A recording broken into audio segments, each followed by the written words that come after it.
E3 season is upon us, and if you can tell from like the tone of my voice, I'm not particularly excited or enthused about this, because the two conferences that I'm going to talk about right now weren't good at all. But also because I just really wasn't looking forward to E3 this year.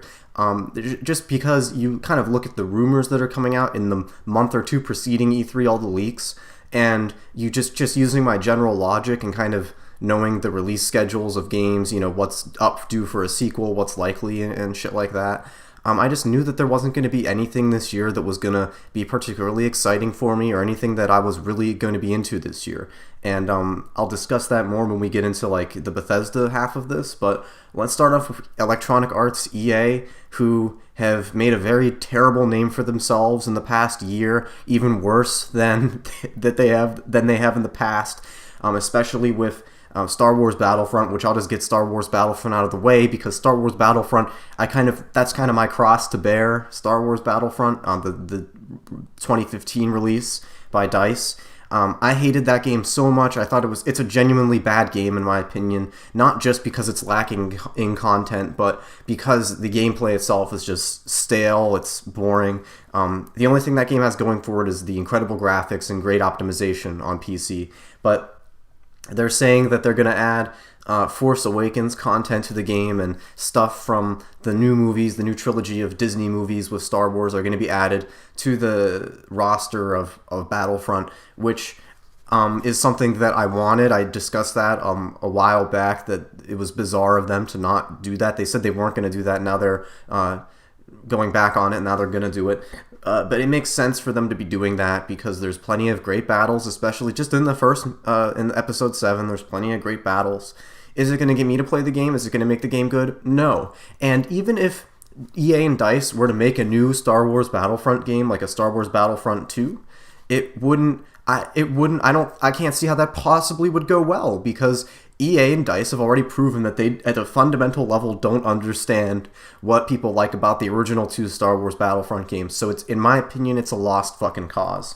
So that's now that we had that out of the way, we can go through the everything in order that they showed off. Titanfall 2. Knew about this for a while. Have known about this since like the fucking first game launched.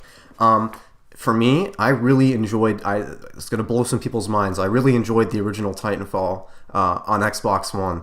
I really liked the game. I made fun of it, like, to Kingdom Come when it was revealed and shit. I thought it was the most gimmicky, dumb shit, and it is a gimmicky game. But I had a lot of fun with it. I played over 100 hours of the game when it came out. The biggest flaw of the game was that it had no depth. It's just a fact. It got stale very quickly. And Titanfall 2, it also didn't have a single player, which is a complaint that other people had. I don't think that was the problem. I think the problem was just the lack of depth. I don't even think it was a content issue. But this time around, they're including a single player, like a real single player, and it's going to be, of course, on all platforms this time. Last time it was on everything except PlayStation. This time it's going to be on everything, including PlayStation. So, you've got this game on all platforms. The gameplay, it doesn't look like too much of a departure from what was there before, which is okay because the gameplay was good. You've got this grapple hook. He grapples a guy in midair. They've added a bunch of new titans. What this game really needs to be a success, to be more than what the first game was, is it needs to have depth. And it needs to have depth. I don't think it should do that with it needs to have like different heroes and shit like that. Or that's not the word I want to use, but yeah, like different heroes. And I don't mean that in the way of the infantry troops that you like spawn as. I think the titans need to take that role and be like something like Overwatch, where Overwatch has, like, if you look at it, like, analytically, there's barely any fucking content in Overwatch. It's, like, amazing that people accept it for what it is. But the reason that it's enjoyable, the reason that it's such a great game, is because it has a ton of depth to it, and every character plays very differently, and they interact with each other in an interesting way, be it on the same team when you're building your team, or when you're fighting another team. You might have to change characters. Titanfall 2 needs that with the Titans, because the Titans in the first game, they really were just kind of a one-note thing. They were pretty one-dimensional, even when you switched between all the Titans. So that's what I want to see in Titanfall 2. I want to see these different Titans have, like, drastically different things. It's kind of like how playing as McCree and then switching to Zenyatta, it's like playing a different fucking game. That's what Titanfall 2 needs that desperately. It needs some sort of depth, and I think that's the way that it can do it. Next up, we have Battlefield 1, and this is another game that I was actually kind of looking forward to. I can't believe I'm saying that, but they're going back to World War One, of course. Set aside the fact that Battlefield 1 is like the dumbest name for the fucking game ever. But the game looks pretty good. The graphics look great, which, so did Battlefront, so be careful. But it looks like a decent game. I've been kind of wanting to play Call of Duty World at War for a while now, like for months now, and I've also wanted to go back to like Battlefield Bad Company 2, and both of those games, it's not feasible to go back to them. There's no player base for that shit. I probably wouldn't have fun. They probably haven't aged well, but Battlefield 1 is kind of like a combination of the two in some ways. It's a World War 1 game. I know World at War is a World War 2 game, but it's not a modern shooter. And then it's adding in Battlefield, so there should be a little bit of destructible environment stuff going on in the game. So it's taking it back to World War 1, hopefully adding in more destructive elements. So I think this game is shaping up to be something good, but what's not good about it is the fucking marketing for this game is terrible. They showed this shitty trailer with like little to no gameplay in it. Now they did show gameplay separately, but it wasn't in the actual conference. Had this shit trailer with music that was so thematically like detached from what was going on in the trailer. They're playing like blasting like dubs with like generic movie music with drums, and then like dubstep, swelling dubstep synths in the background and shit. And then they've got this like sample of some generic rapper being like, "We're gonna change the world," like in the fucking it's so fucking terrible marketing, terrible trailer.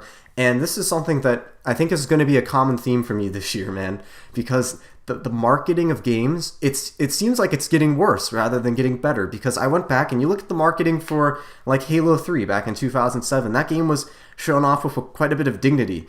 All the trailers just had the orchestral, score from the real game in it. There was no obnoxious marketing, at least that I can remember. You look at this, I don't know who they're trying to appeal to, because they shouldn't be trying to appeal to people who would be, swayed by a dubstep trailer, because those kind of people are fucking children who I don't even know if they can buy a mature rated video game without their parents being there in the fucking store. And also, the people playing these games, they're in their 20s, they're in their 30s, some of them. That's who they should be marketing to, because at the end of the day, all this gaming shit's about the bottom line. It's about making a buck off of people. And, kids who are going to be like, "Oh, wow, dubstep trailer, that's going to get me to buy Battlefield," they don't have money. They don't have money. People who are 20 and 30s, they have money. That's who they should be appealing to, not dubstep marketing. That's what I wrote down here. Dubstep marketing. And, man, oh my god. I'm just so sick of the marketing of shit. And you look at Dark Souls, the way that Namco, Bandai, whatever the fuck stupid name they are, the way they advertise Dark Souls. "Oh, it's so hard. Prepare to die. You're gonna die." It's like, that game is so mature. You don't need to market it like that. It's totally unnecessary. It's inappropriate.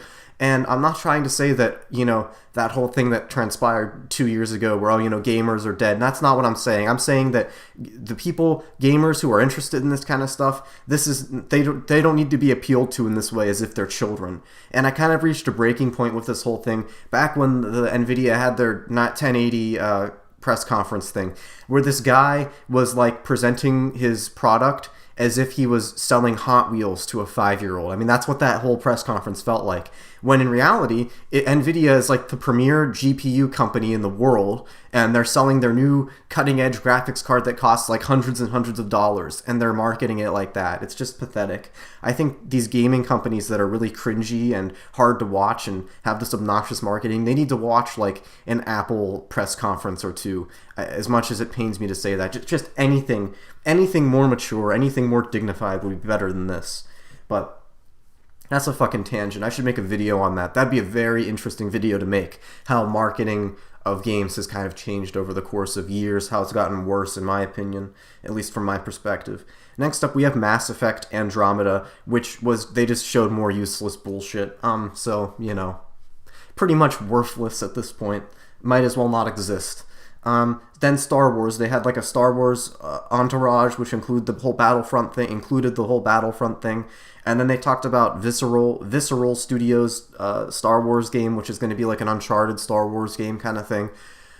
Amy Hennig from Uncharted's working on it, and Visceral did Dead Space, right? I think they did the Dead Space trilogy. And Dead Space 1 and 2 are great games, so this is probably going to be a good game. In all likelihood, will be good.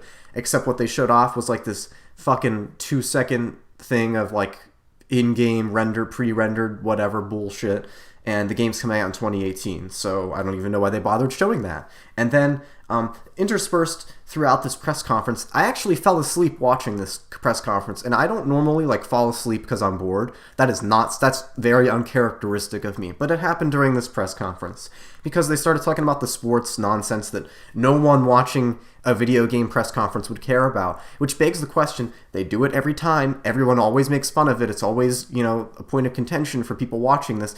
I don't think the appropriate place to show your sports game is at E3. I just don't think that's appropriate because the people who are into sports games aren't, the kind of people who would be tuning into this. It's just reality, all right? So that's EA.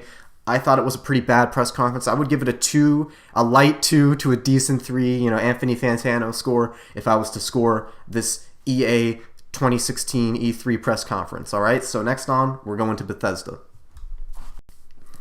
Now, Bethesda. This goes back to the point where I was talking about how I wasn't excited for E3 because I knew that based on schedules, based on rumors and leaks, that there wouldn't really be anything I would like. This holds especially true for Bethesda. Now, Bethesda's an interesting case because they held their first E3 press conference ever, like solo press conference ever, last year, which they did because they showed like 45 minutes of Fallout 4. So I thought, in all likelihood, that was going to be a one-off. Like, they would do it last year, and then maybe they would do another one in 4 years when they have The Elder Scrolls V or something like that. No, it looks like this is going to be a yearly thing for Bethesda, which is a little odd because I don't think they really had enough to show to, like, justify their entire presence in a solo press conference. But what they started off with Quake Tournament. I think it was called Quake Champions. Quake Champions, I think. I just wrote Quake on my notes, I'm sorry. But it's a multiplayer-only Quake game. They just showed off like this CGI nonsense trailer. You really couldn't glean anything from it. According to GameSpot.com, it's like a unique character-based, so I guess hero-based multiplayer arena shooter type thing, like Overwatch, which, why are you doing this to Quake? Please don't do this to Quake. The one silver lining was that the guy talking made it sound like it would only be on PC, and he said it would run at 120 hertz. Very odd detail. But I guess it's going to only be on PC, so yeah, I'm not going to play that game. Next up, we have Elder Scrolls, the card game. It was called something else. Elder Scrolls Legends, I believe.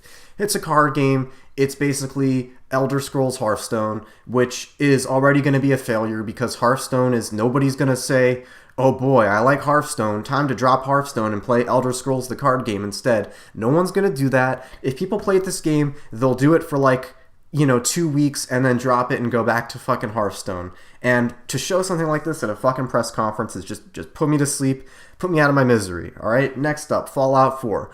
Todd Howard in a video. He wasn't physically there. Todd Howard is one of the few people in video games who is actually pretty good at presenting shit on a stage in an interesting fashion.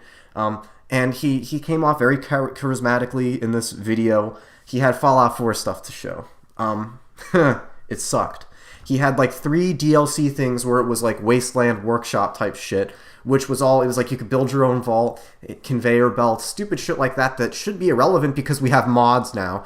And even more relevant because we have mods on the console. So even console people get no use out of this kind of shit. This should be the shit that people make for free as a mod. Oh my god, fuck me. And then you had the Nuka World DLC, which is like another Far Harbor type DLC. It's like, a big expansion with a new place to explore. That looked somewhat interesting, but, I don't even recall anyone really talking about Far Harbor, so that couldn't have been that good, right? If no one really talked about it, it couldn't have been that good. So Nuka World can't be that great either, probably. I know this is getting really pessimistic, but it's just fuck me, man. Because Fallout 4 really was kind of a disappointment for me. Coming from someone who thought Fallout 3 is like a greatest of all time game, Fallout 4 was an immense disappointment for me. Whatever. Next up, Todd Howard talks about, we've been working on this for a while. Skyrim Remastered. They're calling it Elder Scrolls V Special Edition, but it's just Skyrim Remastered. Again, a really dumb, baffling decision to make. I think this one might actually bomb sales-wise because everyone's already played Skyrim. This isn't a game to go back to. Like, it's really not. And then they're saying it'll be free on PC, which this game is literally useless to PC players because we can already mod the game to high heaven and make it look better, 10 times better than this remaster does. So it's completely irrelevant for PC players. The only decent thing about it is that console players will be able to get mods on it, kind of like Fallout 4 can do on Xbox One. So that, I guess that's kind of cool if you're a console only player, but if you're a console-only player that, like, you really wanted to play mods on Elder Scrolls, like, you probably already played Elder Scrolls back in 2012 and you don't need to play it again. So it's just another redundant fucking remaster. And then we got Prey, which this was something that I was actually a little excited about because Prey 1 was this really cool game, and then Prey 2 was one of those games kind of like Cyberpunk 2077 where it got shown off and then kind of went into development purgatory before finally being canned. And then they're bringing Prey back, and it's not Prey 2. It's just called Prey. It's a reboot of the series, and I would be excited, but it looks literally nothing like the original Prey. Looks nothing like that. Looks nothing like Prey 2 either. It kind of looks like they took, some generic, boring thing and then just slapped the Prey name on it. But hey, I'm not going to judge because it was another one of those CGI bullshit trailers where they didn't show anything. Why do you keep showing those? I have no idea what your game's going to be like from a bullshit CGI, fucking trailer where it doesn't tell me anything about your game, doesn't show you what the gameplay is going to be like, what it's going to be like when you play the fucking game, it doesn't really even tell you about the story. It's just, it's just like, just show a fucking picture that says Prey reboot. That probably would have been just as effective. And then they had some VR nonsense, play Fallout 4 in VR, which that's actually something that I will concede. Bethesda, like Studios games, would be an interesting thing to play in VR. That's a very immersive game. I mean, if VR worked as advertised, it'd be a very immersive thing. But the graphics in Bethesda games are not good enough to be put under that level of scrutiny that they are when you put on a VR headset. It's going to look like not that great. So that's kind of a moot point, but they finished off the show with Dishonored 2, which I know a lot of people really like Dishonored 1. I played about half of the game. I just couldn't get into the game. I don't know what it was. I like stealth stuff. I didn't think Dishonored was bad or anything like that. It just wasn't for me. Dishonored 2, they showed, now I have to give them credit where it's due, they showed a ton of gameplay, a ton of footage from in the engine. The game's, it's looking good. It's frankly looking pretty good. And the graphical style of Dishonored 1 was like kind of cel-shaded, kind of watercolor painting looking. In this game, they're sticking with that stylized look, but they've kind of made everything, they've added more detail to the objects, so I think it looks a lot better. It doesn't look as like, the original Dishonored was kind of working with what it could on the last-gen consoles. Now this looks a little bit better, but Dishonored 2, am I going to get it? Probably not, but, a lot of people are going to be happy about Dishonored 2. Not me so much. I don't know, maybe I'll get it. If I review it, maybe. But, yeah, okay. This is enough. We've talked for far too long. EA, Bethesda. Not great Bethesda. What would I rate Bethesda? Like, I give them maybe a 4. A 4 to a 4.5 out of 10. Not also a subpar press conference. We're not off to a good start with E3 2016. I was being pessimistic and I had low expectations, and even with my lowered expectations, I'm not really getting anything of interest. But tomorrow we have the two heavy hitters. We've got Sony and Microsoft coming out, as well as Ubisoft, who I can't wait to rag on Ubisoft, guys, because they're going to show Watch Dogs 2, and that game looks like it's going to be just as hilarious in terms of its marketing and how edgy it thinks it is as the original game was. So thank you for watching my video. Be sure to check back on the channel for the for coverage of Sony and Microsoft's press conference. Those should be a lot more interesting than these two. At least I fucking hope. All right, so see you next time.